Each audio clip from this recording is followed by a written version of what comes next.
Just when we think we have all the answers, they change up all the questions on us. These New York Jets just embarrassed us on national television. Well, I guess it wasn't national, it was regional, but still regionally, we were regionally embarrassed.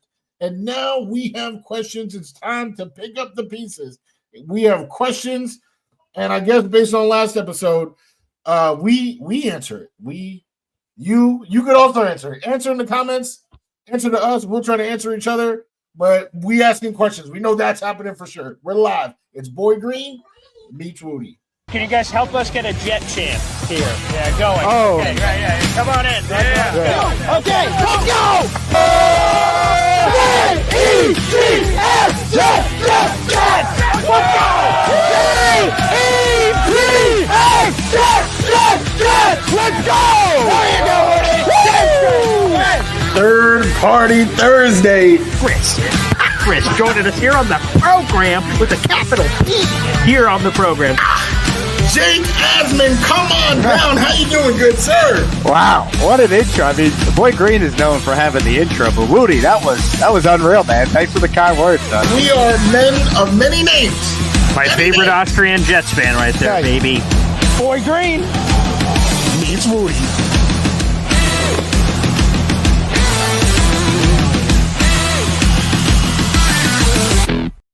Welcome to another episode of Boy Green Meets Wudi. It is your boy, James Wudi. You already know we are Wudi, rocking everywhere. I see you guys in the comments out here already. I see the vibes.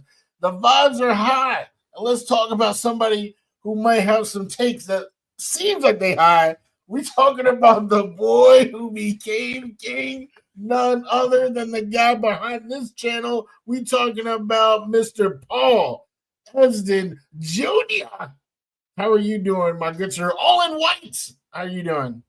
And I expect to remain clean. My uniform at the beginning of the game will be my uniform at the end of the game. Ain't getting any green grass stains outside of this BG on this cat, baby. So I'm ready to put out a clean performance on Boy Green Meets Wudi today. That's the goal. We'll see if I achieve it by the end of the program.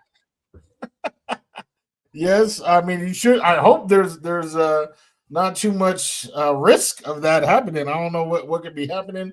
You know, maybe 90s Nickelodeon, some slime just come out of nowhere. But hopefully that's not the case. And you'll be safe today. Safe today from the stains. Hey, by the way, a song that's been playing on my Spotify playlist recently is "It's All That." Hey. So I've just been in the car. So, like you look over at a car and then you just see him like dance around. Like, what the hell are they listening to? If you've been seeing me doing the "It's All That," that's me as I'm waiting at a traffic light and I'm just like getting very animated. People are like, what is going on with that guy? All that, baby. Oh, yeah. We got to play that at the tailgate. It is a fire song. It is. Oh, if you get me, the body will be moving and a grooving. So, hey, Okay, well, we're ready yet? Get set. You know what I'm saying? We can do that at the tailgate for real because you already know this tailgate. For those of you who don't know, you've heard about it. You've heard about it already. Sure. Yeah. I mean, we're talking about it's less than 3 weeks away. Oh, I'm my still, God. chomping at the bit. We're gonna have a grand old time. I can't wait to meet everybody, dance with everybody, eat some delicious food. All of that at MetLife Stadium. So yeah, we're gonna have to get that on the playlist for sure because it's all about the good vibes. All about the good vibes, which we trying to bounce back from with last week. That was definitely rough. There's no question about it. And I think our Tuesday show is the perfect mix of recapping what happened in the Bills game, but not like doing it 2 days later, but with a forward-thinking process, questions that need to be answered before the Bucs game, but obviously were created potentially in the Bills game or even the Steelers game before. So I think this is sort of a perfect combination. But before we get to all that, we got some news. Now, after I tell you this news, you may say that sound effect was a bit over dramatic, but nonetheless, we do everything $100 a buck, as the kids say. So let's hit it. and it is this. NFL Network insider Mike Garafolo says the Jets are exploring a potential family reunion. Look at that guy. You're like, 23? Who the hell is that? That is Arthur Millette, the veteran defensive back who was with the team for 2 seasons in 2019 and 2020. He worked out with the Jets today. Garafolo said there will be no immediate signing for Millette, who has had offers and inquiries from other teams, but he's looking for the right fit and opportunity. And I want to get your immediate thoughts on this, Wudi, because always when I see him move, the journalistic antenna shoots up. Is this just simple exploration for the old injury speed dial and having a guy ready that you're familiar with? You work him out. You're like, okay, we know what his physical condition is right now. If we have to make a call, who are you going to call? Not the Ghostbusters, Arthur Millette, potentially for a corner injury. Or is this saying something? Because Corey Black, the Giants rookie corner that ended up on the Jets practice squad, he was in elevation this past week, which I thought was curious.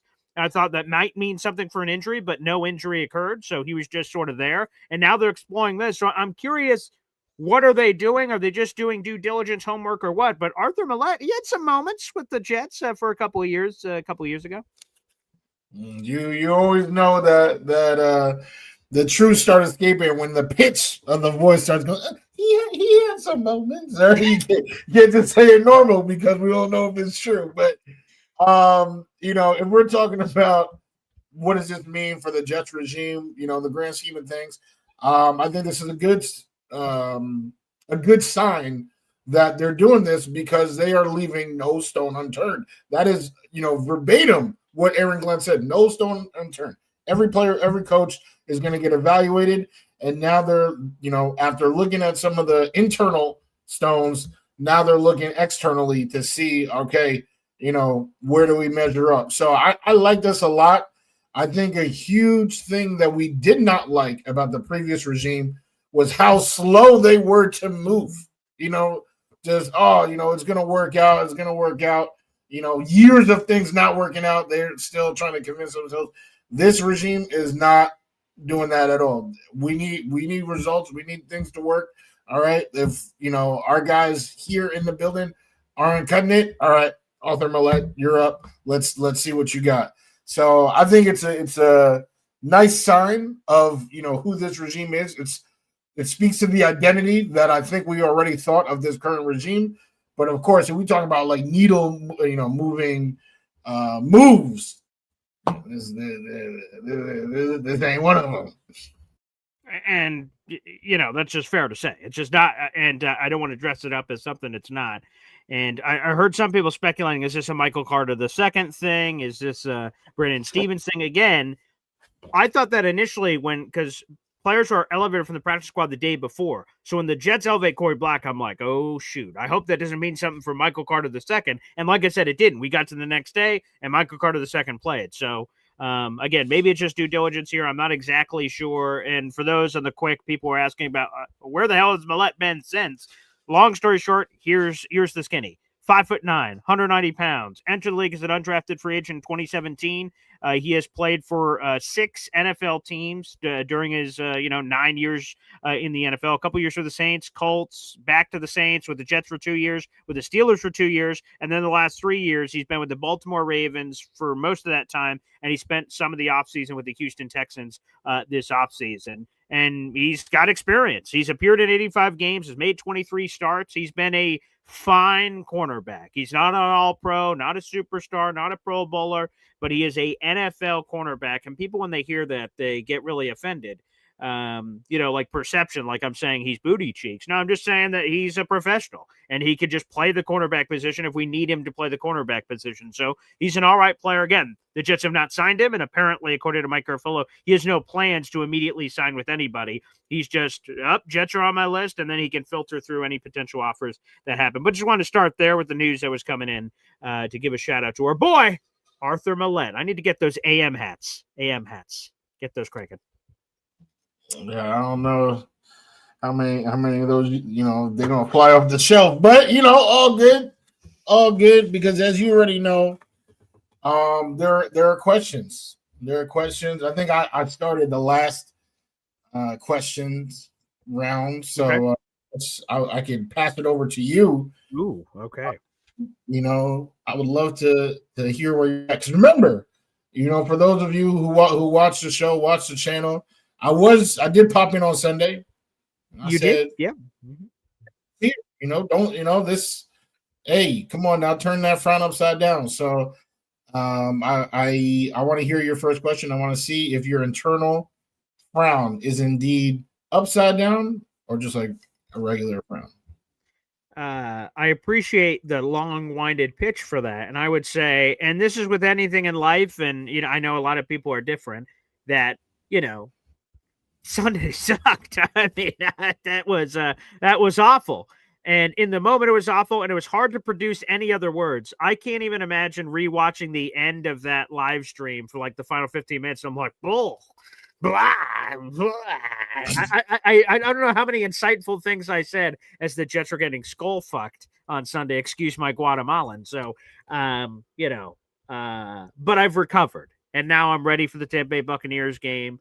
By the way, a couple of things there. First off, guys, like the video, hit subscribe if you guys are watching on YouTube. We're streaming live in 5 different destinations: my YouTube, my Twitter, my Instagram, James Wudi's Instagram, and Take Flight Talk, his preeminent YouTube channel, talking all things New York Jets. Please show your support for my guy as he continues to chase monetization. He wants to get his virtual cup in the streets, and he wants you to throw your change in it, baby. So make sure you guys get involved in all that.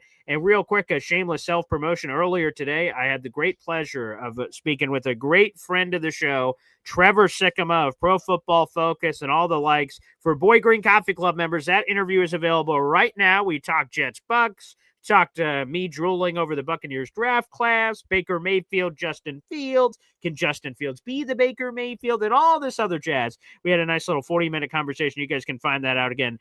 Boy Green Coffee Club members have access to that interview right now. The general public will get access to that in about 24 hours. So good luck to all you guys out there as well. That's a long question. I got a question. Yeah, sure. Okay. On Instagram, while you were plugging all the spaces, I was like, you know what? Sure. Let me peek. Yeah. Let's see. Sure. We got a question in here. Rated R said, "Isn't MC3? I believe we're talking about MC2. Oh, his son. Phenomenal. His son. Maybe. But isn't he still hurt from Sunday's game? Can you speak on that real quick?" Yes, I believe it's before Sunday's game. He was a questionable injury designation with that shoulder, so he ended up playing in the game. So I guess technically speaking, he could still continue to be battling with that shoulder, which again could be Arthur Millette. Maybe homework there from that perspective. So is he still hurt? Yeah, I suppose. He was also hurt before that too. So we should get a full injury report from AG on Wednesday, which is tomorrow. If you guys are listening to this live, we'll get an AG report tomorrow on Jermaine Johnson. Jermaine, although posted a lot of positive updates on his own Twitter account, so that makes you feel good about that one. That one was a little scary, but Michael Carter and a bunch of other ones. There's a slew of injuries, but long story short, we have no updates on any of those. But I love that was the question. So MC2 is still battling through that. So take that for what you will. Who was the guy on Instagram? Rated R what? A whole bunch of number. I just stopped that rated R. But yeah, rated R 91178. Oh, if that's your birthday, happy belated birthday. Oh, sure. That's a good point. Yeah. So the Rated R superstar on James Wudi's Instagram. Appreciate that. Yes. But that's actually my first question. So let's, I won't get cute here. It's the health status of Justin Fields. That is a massive question the Jets have to answer. He suffered a concussion at the end of the game. Joey Bosa blew out Justin Fields' brains on the field twice in a row, and it looked scary in the moment, and he hobbled off the field, and his status is in question. We could probably do another show about this in the future, but I'll give the fast-forwarded version. There's a 5-step protocol to go through the NFL's official new concussion protocol, and there's a lot of steps, and to make up the difference in a short period of time, it sometimes can be very difficult for a player to return that quickly. So long story short, folks, you better learn some Tyrod Taylor, okay? Because that may be the starting quarterback for the New York Jets, but none of that is official. Again, let's see. Maybe Justin Fields pops right back up tomorrow. We'll see what happens. But that is my overall question, Wudi, that I'll both answer myself, which I did a little bit there, and give to you. This is the health status of Justin Fields. And we talked about before the year, this is a guy that has not stayed healthy throughout his entire career. And if he is set to miss this game as is, then that will be another season in which he was unable to complete a full year. And yeah, he got roughed up in that game, specifically at the end of that contest. And now his status is in question, which Tyrod Taylor, AG already confirmed he would be the starting quarterback. Not that we need confirmation. He was the only other quarterback on the 53-man roster. And Brady Cook's on the practice squad. Maybe another quarterback signing to come as well. So Justin Fields' health status has to be question number one heading into this game. Yeah, he went down. Like you said, the concussion protocol, I feel like it's a little hefty. So if I'm a betting man, Fields is not playing. He is not playing. If it was up to me, oh my God, just sit down, take a seat, and let Tyrod do some work. I did when we did our three predictions, right? We said it was a big deal. We're gonna check and see how we do with the predictions. Oh yeah, one of mine, was that Justin Fields would not play full 17-game season. So that's the early turnaround for one of my season. Wow, that happened a little quicker than I would have liked. I'm gonna be honest. Yeah. Yes, but no, I think we need it though. I think we need this reset. Tyrod's not going to be missing the open guys that Fields was missing that prolific clip this last game. So I think I do think he will be out.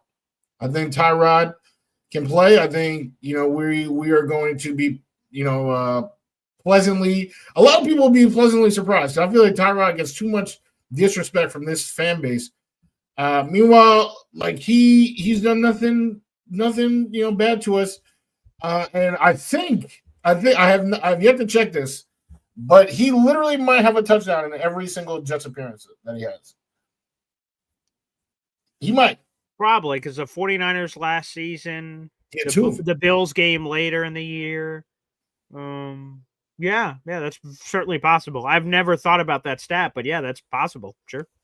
So I'm looking forward to it. To answer my guy Barney's question on Take Flight Talk, Mike White, he actually was just signed to the Bengals practice squad. Guy.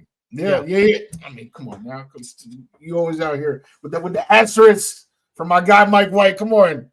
But that's a good thing, is what I'm saying. And here's why for Barney. If the Jets want Mike White, they're going to steal his ass. They already stole once from the Bengals. Isaiah Williams, thank you. I wish they'd give him back after one game. I'm so sorry. Thank you. But yeah, they could do it again. Swipe or no swiping. They could if they wanted to. That's true. That's true. Well, this goes directly into my first question. Actually, it wasn't my first question, but this is the question. Is this quarterback related? Yeah. Okay. Then I'll save my follow-up. Yeah. Can Tyrod Taylor not get hurt in a full NFL game? Which I know, Boy Green's laughing, but it's been a little bit of time, and and if you're a Jet fan who's not really following the league like that, then you actually have memory of knocking Tyrod Taylor out of a game more than once, right? In the years that I've followed that, yes, he has started and finished games for the Giants. He actually did a very nice job a couple of years ago. But for the Jets, we see him in garbage time. Usually, doesn't get hit too much. He actually was getting hit this past Sunday, and every time I was like, oh, damn. So I think that's, I like Tyrod. I think his skill set, you're going to see an offense that's moving the football with Tyrod at the helm. But I do not want to see Brady Bunch Quinn out here talking about, or Cook, sorry, Brady, just suiting up for my football team week 3 of live NFL play. I really do not want that. So I need Tyrod to stay healthy all 4 quarters. Can he?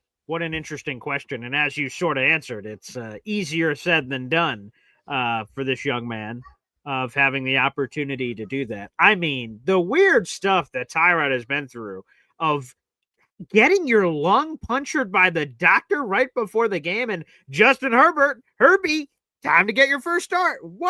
How did these things happen? The broken ribs against Michael Clemens. I mean, there has been a lot of crazy ass stuff in his very long career. He's been in the league for 14 years. That's a long ass time. And he's never started a full season once in his entire career. It's just never happened. So, can he stay healthy? And here, even like the appearance where he stepped in the Bills game, he was holding the ball. And I think it was AJ Epinesa was like coming after him because he kept stepping up the pocket. He's like, oh, maybe I can wait. And then he threw it and then boom, his body crippled and he got up like grimacing. I'm like, oh, dear God. He was in here for 5 minutes. So that does concern me that the Jets break the glass emergency for Justin Fields is in fact Tyrod Taylor, who also requires break the glass emergency for somebody else. I'm not sure if he can, Woody. I'm not sure if he can. But I hope he can. But I'm not sure if he can. I don't feel very confident in it whatsoever, which might answer my next quarterback question I want to throw at you, Woody. And it's this, because right before our show, because Mahar Khalil said at the beginning of the show, this is the greatest 3 p.m. show of all time. And obviously, of course it is. But I was listening to a show that could be the best 2 o'clock show of all time, Jets Final Drive, with Connor Hughes and Zach Rosenblatt. I was listening to that show, and Connor Hughes and Zach Rosenblatt were saying, hey, if Tyrod Taylor plays pretty well, like on Sunday, hey, AG, what do you do now? Is it going, you're giving the ball back to Justin Fields? So I turn this question to you, James Woody, and I'll allow you to answer first my question. If Tyrod Taylor plays well, does he give the job back to Justin Fields, or does he remain the starting quarterback? 10 times out of 10, 7 days a week, twice on Sunday. Anytime that AG can give that job back to Justin Fields, he's going to give the job back. He's right. QB1. Yeah. That is what AG decided. That is what we all have to live with. And you know that is what it is. So, Tyrod, I do expect the ball to move. And in terms of wins and losses, unfortunately, there are other phases of the game, and one of them is looking like the worst in the league right now. So, I can't talk about wins and losses, but I can talk about, an offense moving the football. I think they will. I think in terms of, fantasy, starting Jets in fantasy or getting a parlay, you need, somebody to get 40 yards in a game. As a matter of fact, talking about 40 yards in a game, when Justin Fields went out of the game, Garrett Wilson had like 12 yards. But he did get to 40 because of Tyrod Taylor. So in terms of stuff like that, I think you'll see a difference. But there's no argument about that. It's Fields' job. That's what they did. They chose him. And it's actually kind of crazy for someone to bring that up. So that's actually where I'll go with this next one. Because I feel like it's crazy for somebody to bring this up. But I've seen a prominent force in Jets land ask this question. And I'm like, come on now. It's Woody had his first come on man of the season. Okay. Wow. All right. It's too early to be wavering from this question. But the question is, all right, do you believe in AG? Aaron Glenn. Oh, I did. Oh, I know who you're talking about. So I will leave prominent voice, whoever that may be in our universe alone. Come on, man. That's the right appropriate response. What are we doing? Was Sunday awful? Yes. I think 2 things can totally be true. Week 1, encouraging, but we lost. Week 2, discouraging, and we also lost and lost bad.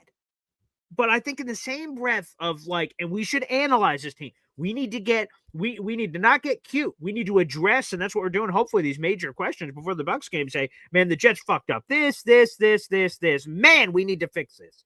But I think we could say that one breath and the other breath go, but AG, it's a second game. He's got to figure it out. You got to go through the pieces. And apparently those are Lego pieces. And as I joked the other day, my recent interactions with Lego pieces are at 2 a.m. stepping on them for my children. So Lego pieces are different for different people. And I would say this as it pertains to all this conversation. And to me, it's very simple. Folks, I'm a crazy ass Jets fan, and me and Wudi have a yin and yang relationship on this program. Every year I'm like, Super Bowl, baby. And Woody's like, what are you talking about, man? I'm like, okay, playoffs. He's like, what are you talking about, man? So I always go all over the place. But like, I'm me. So you sort of accept that for what you are. I'm the crazy uncle on Thanksgiving. You're like, that crazy old bastard. He says all kinds of crazy stuff every year. But like, Vegas set the over-under at 5.5 wins. That's what the Vegas number was. Now, all of a sudden, the Jets get blown up by the Bills. We're like, wow, fire AG before the end of the year. I'm like, what? Whoa. Our boy, who Wudi, you chose to sit with. I want to make sure this is perfectly clear. Indy Jets. I'm calling you out if you're listening on the show. Indy Jets on, I don't know, all the shows blend together and I do too many. It must have been the Monday show. He calls in and says, hey, if AG doesn't clean up his shit, basically, before the bye, he could be done. I'm like, what? So I was like, good Lord. So he signed a 5-year deal, man. But the point is that we're emotional and we're passionate and all those things. But there is no way in. Do I believe in AG? Absolutely. Unequivocally, I believe in AG. A question I will sort of work in here, and we could sort of talk about this too. AG said immediately after the game, when asked a series of questions like, oh, run defense, what was your perspective on it? He's like, gotta watch the tape. And so he didn't answer those questions. But credit to AG, the next day on Monday, he has another press conference in the morning. He had since watched the tape. And what he said was on run defense, I can say, and I'm sort of paraphrasing here for AG, I could say without a shadow of doubt, effort was not an issue, AG says, watching the tape. I didn't see effort being an issue. Over pursuit, I saw being an issue, but effort and hustle, lack of those kind of things was not an issue. And if you look at the James Cook 44-yard touchdown run to the house, it sure looks like, oh, Brandon Stevens on the old hamstring. He hit the pull-up button at the 20-yard line. And that seemed to be a hustle effort issue. So my question out here is to this, Wudi. Is AG, when he says at the podium, I didn't see hustle as an issue, is he being honest and that's really what he believes? Or is he simply saying that to us, the media, so we don't go crazy with headlines saying, oh, yeah, effort was clearly an issue, because we would be lining up the shows with that headline. And is he just saying it and saying, hey, to shut up the media? But really in-house, he's actually holding people accountable. He's saying, hey, Clemens, hey, Brandon Steven, hey, guys, hey, man, that's not acceptable and you're not going to do it. I'm saying the right things to the media because I'm not turning this into a bigger firestorm than it needs to be, but hell no, you guys can't be doing this. So my question to you, Wudi, is what is the truth? Is AG saying false things at the podium? Is he covering for his guys but actually holding them accountable? Well, is he not holding them accountable? I think that's a question in the question about the AG evaluation. This question I feel like is a little bit what's the word? Like almost, exaggerated. Like AG clearly, like he clearly does not care at all about what the media is saying. Right. So I don't think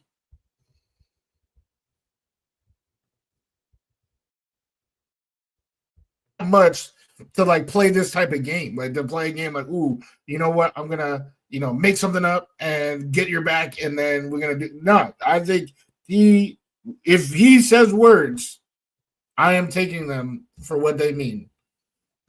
And I think that's how he felt. And I think, either upon further inspection or whatever, he can address things as they come up. And it doesn't have anything to do with his media presser.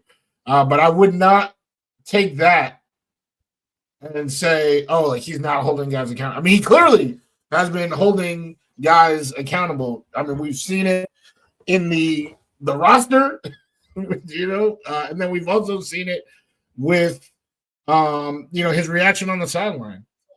I've seen Saleh, rip refs a lot, for ridiculous calls. I really don't think I've seen him just like go at a player though. And AG went at Clemens, when he had the boneheaded play on 3rd and 19. So I wouldn't say it's like one or the other like that. I think AG said what he said. I think he did mean what he said, but I also think he's definitely doing his best to hold these guys accountable because that's his whole shtick. Do you believe that hustle or effort was an issue in the Jets-Bills game? Or a lack of hustle effort, to be specific? I mean, I definitely can't say I know it better than AG. Of course not. He's there. 100%. And I said that whatever day I was, it had to be maybe this morning. Again, all the shows blend together. That I'm not an all-22 guy. I don't pretend to be. I used to play football, and I enjoy that part of my life, and whatever that hopefully contributes in any of these football conversations, that hopefully that adds something of some value. But I don't pretend to be an all-22 guy. Aaron Glenn has forgot more film than I will ever know. But, boy, you look at that clip, that sure looks like something. And I'm talking about Brandon Stevens. That's just one play. There was others, but that's just one play I happen to be bringing up that kind of looks a little sideways. Yeah, I mean, that's what I'm saying. We hyper focus. We got the magnifying glass on one play. I think we micromanaging a little bit. Fair enough. Before I don't even know who has the next question. I guess it's me because you just asked that question. Yeah. But we got a super chat that we need to address before that though. This is a gold brick yellow super chat from our main squeeze, Luby Super Jets fan, who, by the way, will be at our Jets Cowboys tailgate. Wow. Let me see if this thing is working. Ding, ding, ding. Yep, solid gold, baby. Lou B with a $10 super chat. Appreciate you, my friend. And he's bringing the Sprinter, the Beast, with the DJ booth out of the back. And by the way, salute to Lou B. He is donating that to the tailgate, providing a DJ, providing the Beast, the Sprinter to add to the tailgate. And that means the world. So Lou B, thank you so much for that. His comment says, one of the issues with the Jets is the fan pressure. Not supporting AG is a crime against this team. He is true green, and for this season, we need to be behind him. He has been going as hard as can be. For those that have not seen the interview, and again, some people, of course, are not Boy Green Coffee Club members, so you have not seen the interview yet. I thought that was an interesting layer of the Trevor Sikkema conversation I had with him earlier. Again, that will be open to the general public tomorrow afternoon. But he talked about the pressures or lack thereof of being the Tampa Bay Buccaneers. And, he wasn't necessarily comparing it to the Jets, but as a Jets guy, I was naturally comparing it in my head of when things go wrong and that there's a belief. I think he was talking about Baker Mayfield, not Todd Bowles. With Baker, if he had a couple of bad games, people would go, fuck that, get Baker Mayfield the hell out of here. This polarizing thing that's in New York, Justin Fields' greatest game of all time. We're like, woo, terrible game. Geez, where's Tyrod Taylor? And people are sort of on this thing. He says that doesn't exist in Tampa, and that there's just a belief. We're we're riding with you for better or for worse, and who cares, whatever. And the media pressure isn't as intense in Tampa Bay as it is with the Jets. Again, he wasn't comparing it, but I was just naturally comparing it in my head. So I think we should support, AG by default, because, again, all those relationships where, to me, everyone starts off at 0 until things happen. We are 2 games into a 5-year contract. Woody Johnson needs to be all in on this guy. I don't want to see him or anyone else meddling. AG deserves to see this thing through for better or for worse. And if after 3 or 4 years it's terrible, then okay, then we'll talk about changes and things of that nature. But I want to give him time. I want someone to get their roots in here and try to see if they can fix some problems, because it is not, and as AG said, and that bothered a lot of people, this is an instant coffee league. It's not instantaneous. He wishes it was. It's going to take time for it. All these guys aren't his. There's a lot of holdovers from previous regimes. He's trying to figure this thing out, and he deserves to figure it out. What are your thoughts? I mean, for just about every coach, it's going to take some time. Even there has been some instant coffee situations.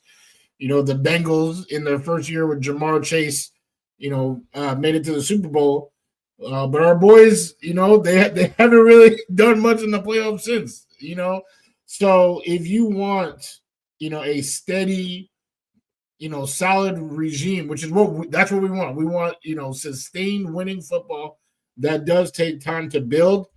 On the flip side, and this isn't Aaron Glenn's fault, but the fan base, like our fan base, deserve better than what we've been getting, being a laughing stock in the NFL for 15 years. Laughing stock every day.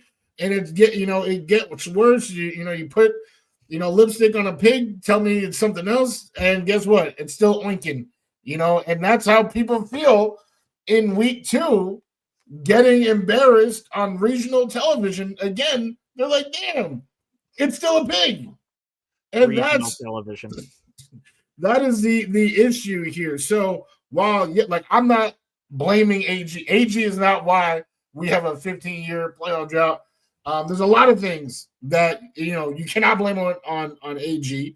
So he does have my support. He definitely has my respect.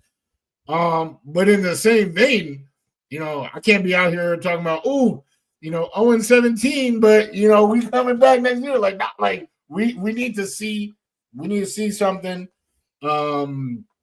Consistency, and that's what AG said, right? How is he measuring if this is a good season? He didn't say, if we go 10-7. He didn't say, if we make the playoffs. He said, if the fans can look at this team and be like, this is a team that we're proud of, because that means the wins are coming. Right now, I think a lot of fans were proud week 1, being like, wow, damn, we could have done something. DK, that lucky catch, all that type of stuff. I think we were proud. There's no pride after week 2. Jesus. So supporting AG, all for it. Respecting AG, all for it. But I don't think we should be okay with losing for the sake of losing, which I'm not saying Luby is saying. Luby's our guy. Can't wait to party with him October 5th. But I'm just saying, because that's part of it. There are people that are like that. Like, I don't even, this season's a mulligan. First season, we can do whatever. Nah, that's not what I'm saying. We got to be building, because you keep talking about a 5-year contract. I don't have 5 years. I don't have another 5 years to sit on the outside looking in. I'm so sorry to hear. Yeah. That's to sit on the outside of the playoffs. 5 more years of no playoffs. Come on now. Of course not. So, I think what we want to see is steady progress. And I think week 1 was progress of okay, we're competing. But here's the other thing. It also depends on your perception, right? So Bills I don't give a flying hoot what anyone else's perception is. They're clearly a Super Bowl team and all these other things. They've won the division 5 years in a row. Their perception is very easy. Steelers are a little bit more difficult, even though they've had a long run of success. What are the Steelers this year? Are they a playoff team? Especially getting waxed by multiple touchdowns. Although we don't, this is a Jets show, not a Steelers show. I'm not going to get into their special teams turnover that flips some certain parts of the game and things of that nature, but they lose by multiple scores to Seattle. What are the Steelers? That makes you feel differently perhaps about where this goes. But Lou B, by the way, you have 8 raffle tickets for our contest that is reflected in the scrolling ticker down below. So let's go. Yeah, Barney Miller on Take Flight Talk. Week 1, proud. Week 2, depressed. Looking forward to the next one-word response after the Jets-Bucs game, baby, in week 3. Hopefully it's a better adjective to describe everything that's going on. You said, who is it now, me or you there, Woodster? I'll go. Okay. This is I only have 2 questions left, Boy Greens. This one is a quick one. Okay. How many more weeks will we go before we stop allowing 30 points in a football game? Here's this. By the way, shout out to Zach Rosenblatt and Connor Hughes. Again, I referenced Jets Final Drive again. I'll start off with a trivia question, Woody. It's I asked the question, but it's the Daily Double Yeah, Like, right. Son of a damn it. How many times in the Robert Saleh era did the Jets allow 30 points in back-to-back weeks? that might have actually never happened. Like that used to be a stat that he was so good with that. But now that I'm thinking about it, I feel like it had to have happened once. Like maybe even in like the Mike White, like the Colts that week, and then the Bills.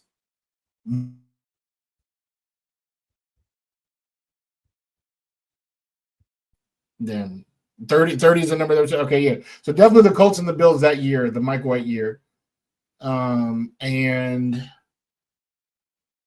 I'm gonna say it happened one other time. So I'm gonna go with final answer 2. Oh, wow. Very impressive. You nailed the last time that it had happened. It was 2021. So the first year of Robert Saleh, as a matter of fact. So you nailed it. You nailed it. There you go. Which, again, right? So everyone's like, right? We always want to make fun of the ex-girlfriend. She's ugly. It was this. It was a million things. Like, Aaron Glenn has done something that Robert Saleh hadn't done in 3 years. So, like, it had been a long ass time before we got to, we're talking about 4 years, as a matter of fact, with my math. 4 years ago was the last time it had happened. So when does it stop? Boy, week 3 you play Tampa. They're pretty explosive. But here's the good news: that as explosive as they've been, if you look at their scores, they've averaged basically 20 points per game through the first 2 weeks. Now they haven't played the Jets defense yet, so there might be a soup up there. But I think it stops this week. I don't think the Jets allow 30 points against the Tampa Bay Buccaneers. The Tampa Bay Buccaneers. Do you know all the weaponry? I am aware. Emeka Ibuka, Mike Evans, Cade Otton, Rashad White, Bucky Irving, Baker Mayfield. Yeah, there's a few guys. I think it's close, but I don't think they allow 30 plus. That's crazy. I mean, obviously, I hope not. I'm tired of seeing it. Like you just said with the Saleh era. Yes, you should be impressed. This is what I'm telling you, boy. I'm the numbers guy. I've been working with the numbers, Sure. Yeah, and Saleh, he was my guy. Why was he my guy? Because the defense was something that I had not seen in a long time before him. The 30 points, the defense as a whole, it's just disgusting. It's disgusting. And you guys, I'll never forget. And I don't want to name because he is in the comments today, so I'm not gonna name him. But I remember he was getting at me like, "Why? Who cares what the previous fan base thought about Brandon Stevens? Like he's a Jet now. He about to do all this serious work." And I said, "Yeah, I don't care what color jersey he has on. This dude is trash." And they was coming at me, no. And here we go. Believe in AG. That's what I said. If anyone knows this position better than AG, who is it? I don't know, because AG, we're gonna trust AG with the cornerback position. And I said, you have misplaced your trust. And Stevens is but it's not just him. I could pretty much say almost everybody besides like Quinnen and Sauce, has serious work to do. And I know Sauce, didn't get Josh Allen on that blitz, but how many people are not going to get Josh Allen on that blitz? Like, that's not something that I'm going to be like, oh, Sauce escape. But I mean, he should have had the sack. Nah. Don't go up top on Josh Allen. That's pretty obvious. He just but you wrap up Josh Allen, he's still bringing it. No, hold him like a chihuahua. Hold him around the ankles and hope someone else comes up. Juwan Briggs, when he had the sack on Josh Allen, he grabbed him, and Josh Allen's trying to fight away, and he's like, "I'm holding on for dear life. Please help others." And then they swarm and got him down. That's what you got to do if you're Sauce. I don't expect Sauce to lay out Josh Allen and then be flexing on top of him and going like choo, or doing the Quincy. That if that happens, shoot, can't wait for that. But like, that's not going to happen. So just, but do like, we didn't expect the Jets, the majority. I tried to predict it. It didn't happen. The majority didn't expect the Jets to beat the Bills. Okay. The majority of us don't expect Sauce Gardner to wipe out Josh Allen.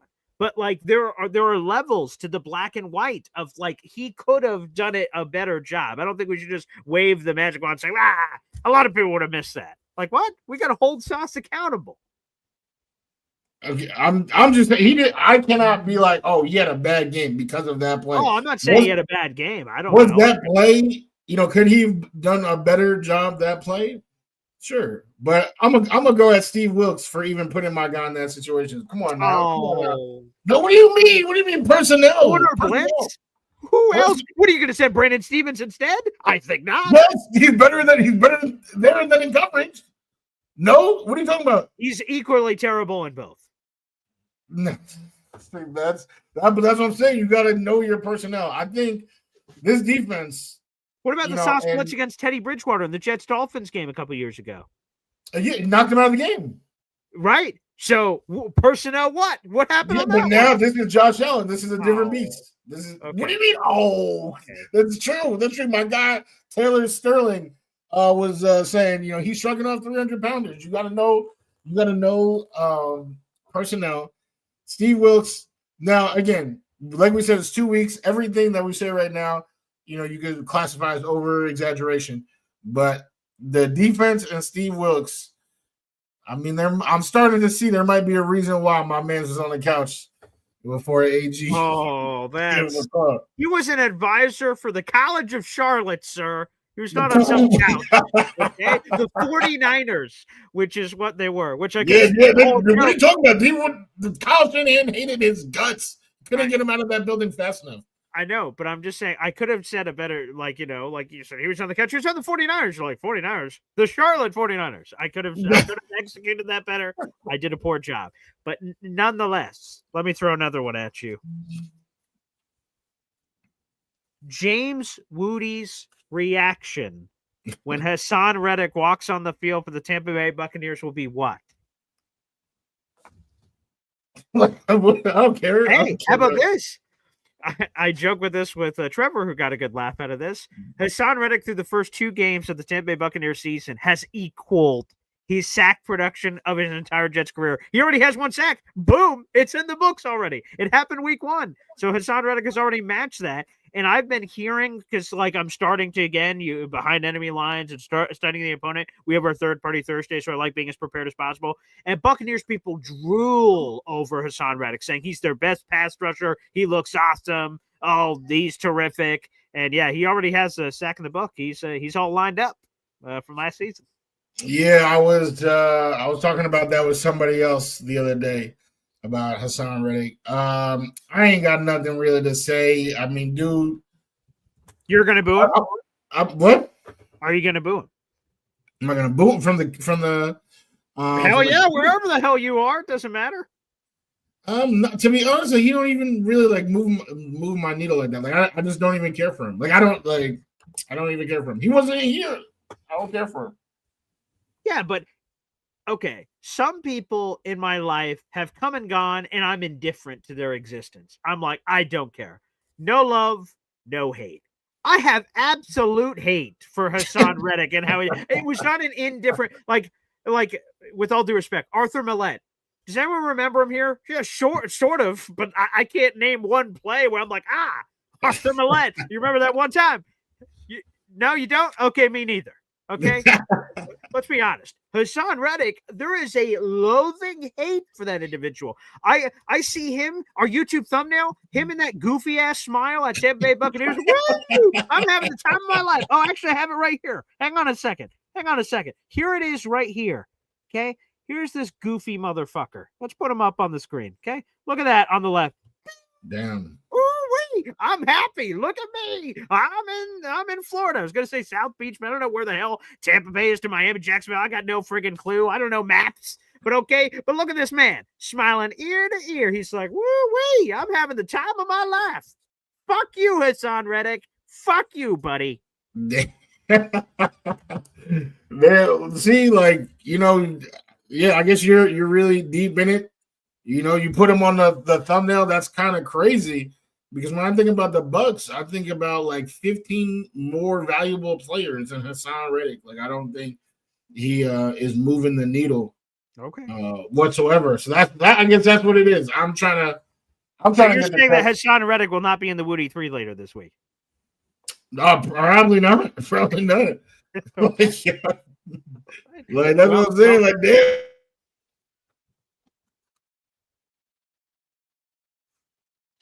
That was last year. I'm trying to. We trying to end this drought. Yeah, we trying to end this drought. Now, if you're a needle mover, if it's Max Crosby, TJ Watt, I was thinking about TJ Watt, but just hot sauce real quick, and then that's it. That's what I'm talking about. So this is my last question. Okay. I don't know if you have a question under this. Yeah, I just wrapped up, but I have one more. If we go to it, I do have one more. You just said you wrapped up, so I don't even know well, what you wrapped up. I always have more. I'm always Oh, prepared for more. Okay. But this is the point that came to me last night. Okay.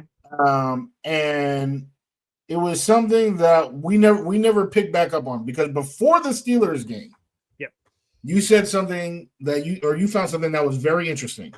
Ooh, okay. You talked about how Aaron Rodgers mentioned the unscouted snaps.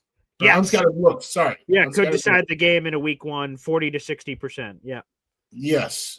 And I think unscouted looks did play a huge role in that game.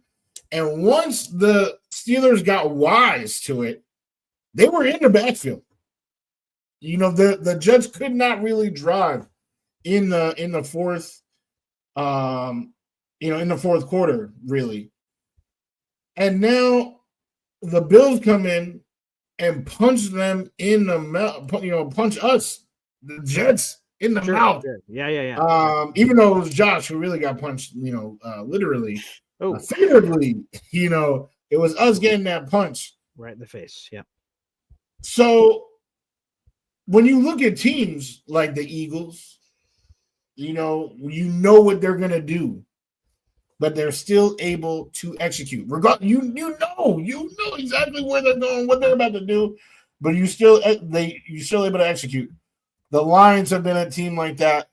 The Ravens have been a team like that with execution. I thought with this offensive line, that okay, it's clear we're going to run the ball all day, but with the execution, we are still able to open up holes. Scout our looks. Don't matter. It's good coaching. It's the fundamentals. That's what I thought AG was stacking, right? And that was not the case. So my question is, can the Jets improve their scouted look, the looks that they've already shown to the world? Can they improve their execution, or do we got to throw them out the window and now try to, come up with completely different scripts for the next couple games? What's funny is my final question that I said I didn't have, but maybe I had if we needed to go into the pantry for it, basically ends up equating to being the same thing that you just asked, and it's this, and then we'll answer it. Is who are the real Jets? Week 1, they look like this. Week 2, they look like that. So, who are the real Jets? Which one's real? Or is it option C, somewhere in the middle, probably? So we go to scouted looks, unscouted looks. Week 1 was a lot of unscouted looks. Week 2 was more scouted looks. Buffalo seemed to do better when they had the scouted looks. So what is the counterpunch for Tanner Engstrand? He got to have surprise, motherfucker, from Dexter. He had that week 1. And all of a sudden, I'm on to you in week 2. And now week 3, we have Tampa Bay, who's coming in as high can be, 2-0. Jets are 0-2. Bucs are rolling. Jets are limping in. And I think what it is, to me, is I think the Jets got a little too full of their own cheese, if I'm being honest. I think they were eating the moral cookies after week 1. That's my fear. And that's not a good sign for the coaching staff, but you can learn. It's not over. That's what my thought. Because if you hear a lot of the comments from post week 1, and again, I told you guys at the beginning of this that questions could coexist from previous weeks. It's not just Bills. Is that the way Justin Fields said, a lot of people didn't expect this from us in a loss. The 30-something points they put up, 32 points. AG saying, hey, there's a lot to build on here. And I think they got a little too full of their own cheese and thought they were here, and they're here. And then there was a slice of humble pie waiting in the window with the cartoon as we're all floating over. Ooh, the cat floating over. with the old smoke just hitting us in the nose, and we're like, oh yeah, what's all this about? And then we got punched in the face, just as Josh Allen did by Michael Clemens. Not nearly as painful, but now we head into week 3. So to me, I think it's for the Jets. It's getting back to basics. Get the ball in Breece Hall's hands in open space. Every time we've done it, it's been a massive play, and we haven't gotten back to it. Let's go. Let's do some bread and butter. Pick your 4 or 5 best plays and do it again and again and again. I'm what's his name? The Driver actor from the Star Wars movies, Adam Driver, of like more. That's what I want. I want those 4 or 5 plays, and I don't give a shit how pretty it looks. Deliver results, and then hit it. They stop it. Okay, go to play B. Hit it. Play C. So I want them to reduce the playbook, stop the cute shit, the Arian Smith wide receiver reverse. That was crazy. Breece Hall. We got him now. Arian Smith, negative 10-yard loss, and then drive dead. And I'm like, whoa, what are we doing? Let's stick to basics. You want to start learning advanced when we're both Taekwondo martial arts practitioners. We are, James Wudi. You want to know people out there in the universe? When I do sparring, that used to be my favorite thing to do. It's a fight. You put on a sparring gear and you're fighting with someone else. You want to know the person I feared the most when I got into a ring with somebody was a white belt. You may go, white belt? I'm a white belt. White belt doesn't know shit. They do all kinds of crazy ass shit that you can't expect. There's all kinds of crazy nonsense out there. Okay. The black belts, while they are at a higher level of technique, there's a dance to it. What the Jets need to do is stop doing the crazy shit. I don't teach people. When I was a black belt teaching white belts, I wasn't teaching them, hey, let me show you a 450 backspin kick with an apple off your head. I didn't show them that on day 1. I didn't show them that on day 2. You do the basics. You do your forms. You do your Husinsus. We're going through that stuff well before you do your other stuff. So it's basics.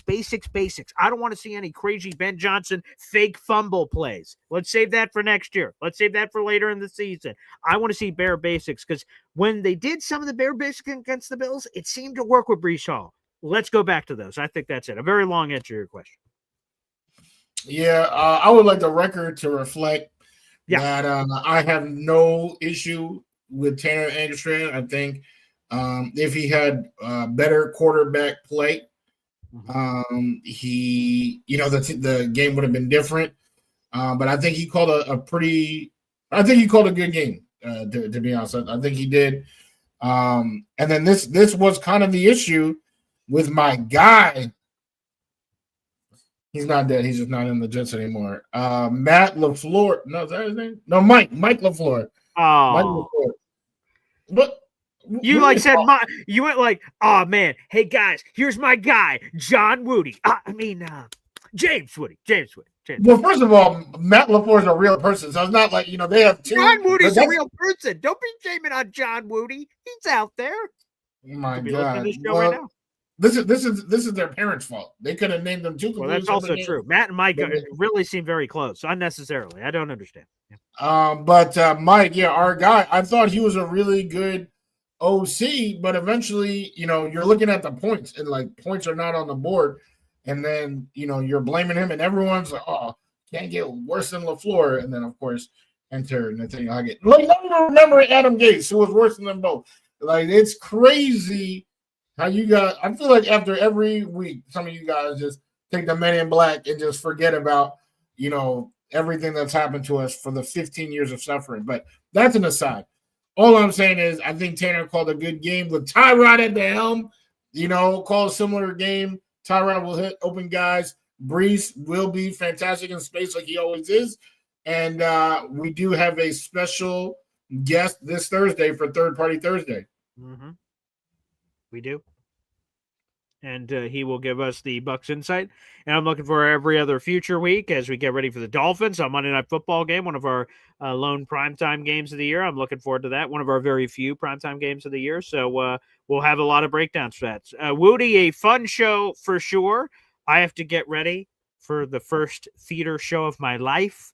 I'm going to Hamilton this evening. Normally I'm a football guy, not a thespian guy. But wow.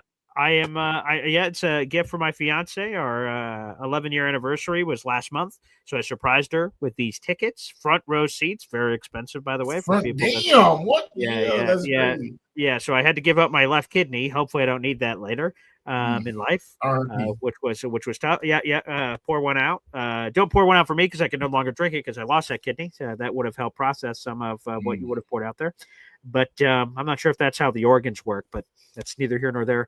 The fact of the matter is this, is I'm going to this theater show tonight. I'm dressing up. I just got a haircut. You can't see because I'm all, kind of hatted up as normal, but suit and tie and all this wonderful jazz. I'll be going out on the town tonight for some theater shows. So that is on the docket next. So I must prepare for those festivities and the first theater show of my life. And I will give a full report that you guys didn't ask for in the near future.